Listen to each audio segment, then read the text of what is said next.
Ce documentaire bouleversant s'ouvre sur une jeune fille absolument lumineuse qui nous interpelle en nous disant « on l'a vécu, vous pouvez l'entendre ». Et tout est dit du chemin que nous allons parcourir pendant ces images, pendant ces récits. 7 personnes de places extrêmement différentes, d'âge, de personnalité, de milieu, d'histoire, viennent témoigner de ce qu'ils ont vécu dans l'enfance, du fracas de l'inceste. On a l'impression qu'on sait tout ça, qu'on connaît cette clinique, qu'on en connaît les traumatismes, les effets à long terme. Mais là, quelque chose dans ces récits d'une dignité incroyable, d'une authenticité qui nous touche profondément, quelque chose d'autre s'ouvre pour nous. Il ne s'agit pas tant de laisser parler, il ne s'agit pas tant de libérer la parole, il s'agit d'entendre. Ce n'est pas un documentaire sur l'indicible, c'est un documentaire sur l'inentendable, qui nous oblige, nous, professionnels, mais humains, à ouvrir nos yeux et nos oreilles, à laisser une place et à accueillir à ces parcours tellement violents. Mon père, on était en plein délire, c'est-à-dire qu'il a eu des propos comme plaider la réciprocité, de moments qu'il appelait de douceur et qu'il a clairement dit que j'étais demandeuse. Demandeuse.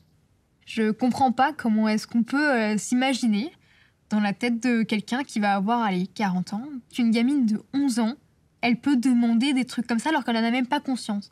Moi, quand j'ai entendu ça, j'avais la rage de me dire « mais il a pas honte ». Et franchement, des fois, je me dis « mais dans son reflet, j'ai envie de cracher, quoi ». Il mérite que mon crachat, il mérite même pas mon regard. C'était pas moi l'adulte dans tout ça, hein. Dans ce bazar-là, c'était pas moi l'adulte, hein. Mais en même temps, ça me fait plaisir. Parce que grâce à ce délire-là, eh ben aujourd'hui, la justice, elle est faite. Parce que les gens, ils se sont rendus compte que c'était quelqu'un qui était juste pas censé. Voilà. Non mais... Zut!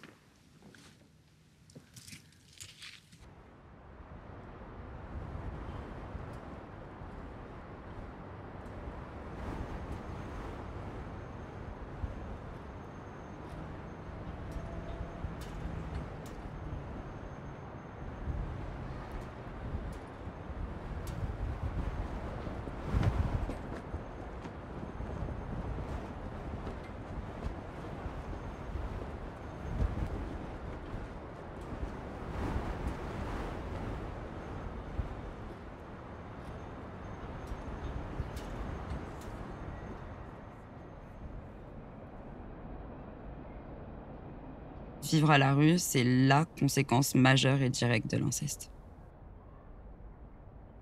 Pour moi, le danger, il vient de l'intérieur, parce que j'ai pas d'échappatoire possible quand je suis à l'intérieur d'un appartement. Moi, ça fait 10 ans que je vis dehors.